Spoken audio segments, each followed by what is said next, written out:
Où les Québécois choisissent leur nouveau gouvernement, de nombreuses voix s'élèvent pour remettre en question notre mode de scrutin. Par exemple, si un parti obtient 36% des voix, pourquoi n'obtiendrait-il pas 36% des sièges à l'Assemblée nationale? Est-ce qu'il existe une meilleure solution?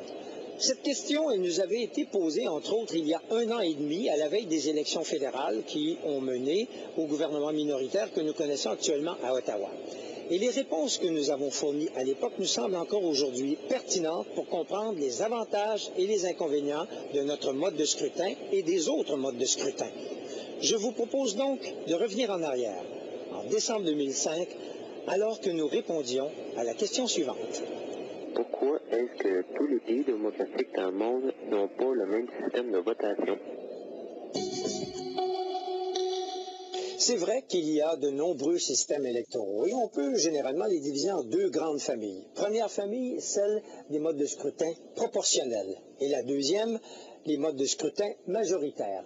On va d'abord commencer par explorer de quoi il s'agit quand on parle de mode de scrutin majoritaire.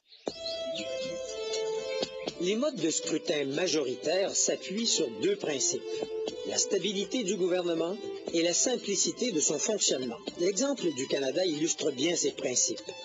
Les autorités ont découpé le Canada en 308 territoires électoraux qu'on appelle des circonscriptions, comme la circonscription du Labrador située dans la province de Terre-Neuve. Chaque circonscription élit un seul député au Parlement. Lorsque l'élection est déclenchée, des candidats s'opposent pour représenter la circonscription. Les électeurs votent et le candidat qui obtient le plus de suffrages en devient le député.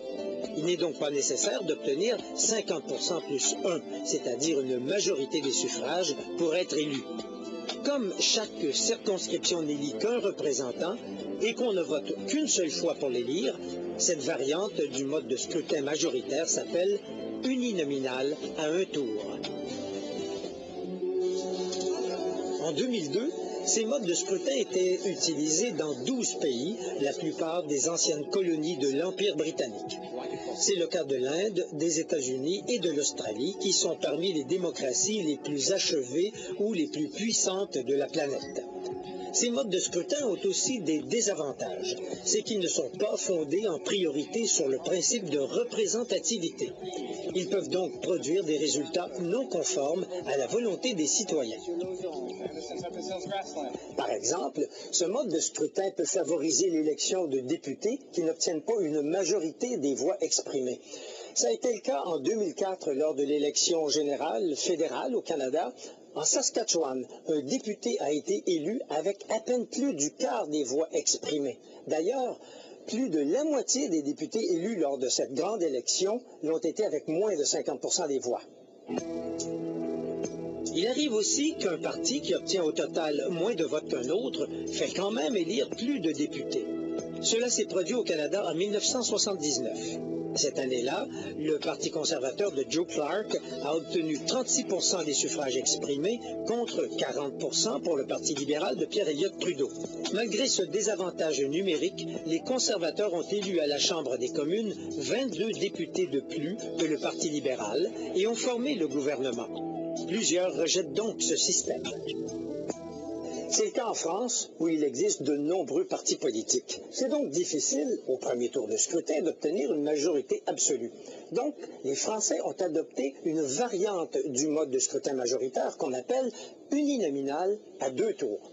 Par exemple, lors du premier tour, si aucun des candidats n'obtient cette majorité absolue, on procède donc à un deuxième tour où les électeurs ont cette fois le choix entre les 2 candidats qui ont obtenu le plus de votes. Cette mécanique produit quand même des distorsions. Aux élections législatives de juin 2002, le Front national de Jean-Marie Le Pen a obtenu 11% des suffrages et s'est retrouvé sans aucun député à l'Assemblée nationale.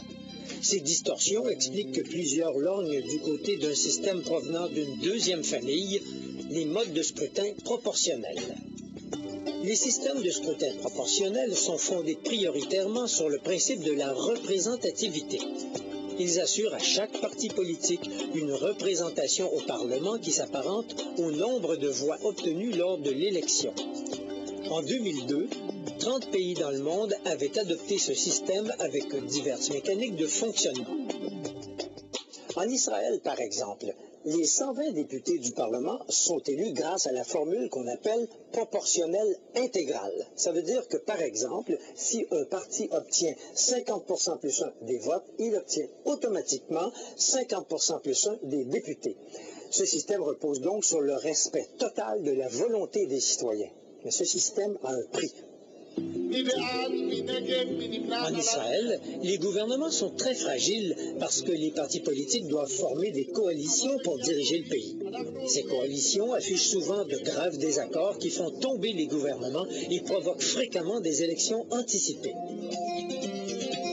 L'Allemagne est un de ces exemples qui tentent de concilier stabilité et représentation équitable. En Allemagne, la moitié des députés sont élus selon un système de scrutin majoritaire, l'autre moitié est élue par un mode de proportionnel intégral. Les possibles excès du scrutin majoritaire sont donc atténués par le vote à la proportionnelle.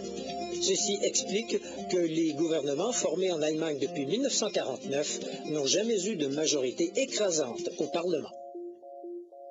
Finalement, un mode de scrutin, ça représente les valeurs de ceux et celles qui l'ont conçu. Et à ce jour, aucun architecte n'a pu encore concevoir, dessiner le système parfait. Mais comparé à la dictature où la volonté des citoyens est niée et où les gouvernements sont inamovibles, c'est encore le meilleur système.